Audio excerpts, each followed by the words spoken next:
This is the story of Pete's Dragon. You can read along with me in your book. You will know it is time to turn the page when you hear the chimes ring like this. Let's begin now.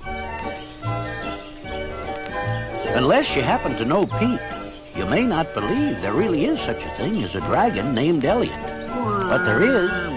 In fact, Elliot is Pete's very best friend. And this is the story of what happened to Pete and Elliot in a small town called Passamaquoddy. You see, Pete didn't have a mother and father to take care of him.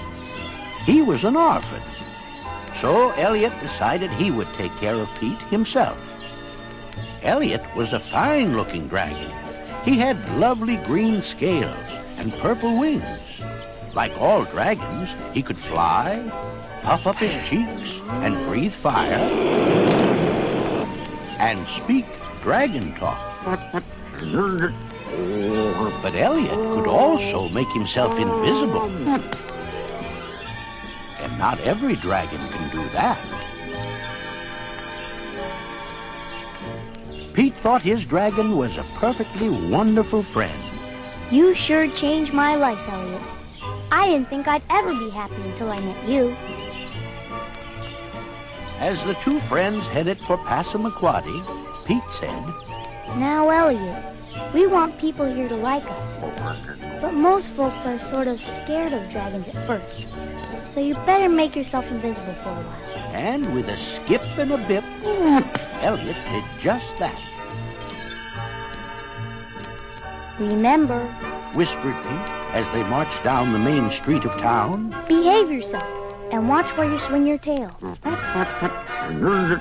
In dragon talk, Elliot said he would be very careful. But a second later, he stepped right into a new sidewalk of wet cement. Pete took one look at the footprints and moaned. Elliot, look what you're doing! Elliot quickly jumped out of the cement and accidentally smashed a picket fence with his tail. The noise frightened the egg seller and the milkman's horse, and soon there were broken eggs and spilled milk everywhere.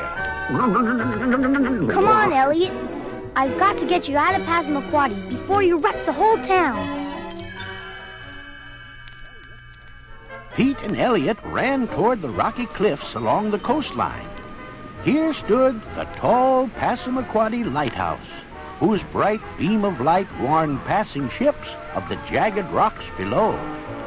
In the side of a cliff down by the pounding surf, Pete found a cave big enough for Elliot. We'll stay here for a few days. And the two friends soon made themselves comfortable. Before long, Pete heard a voice calling from the cave entrance.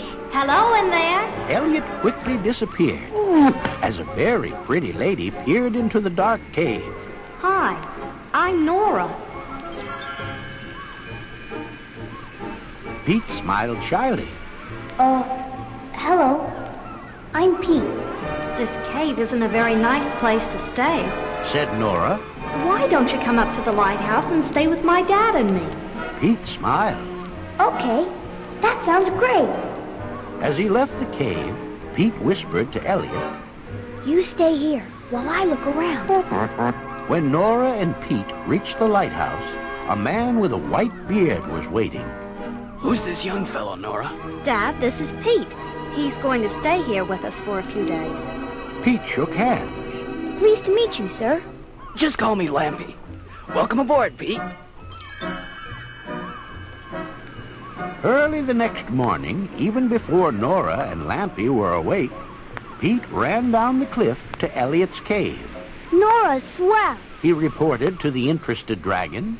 And so is Lampy. I told them all about you, but I don't think they believe in you. Pete was right. Nora and Lampy thought dragons only existed in fairy tales. One day, Pete came to the cave wearing a brand new suit. Hi, Elliot. Nora is taking me to start school today. Do you want to come along? Elliot sure did. He turned invisible and followed Pete to the schoolhouse. In fact, Elliot was so excited that he tried to talk to Pete through the classroom window.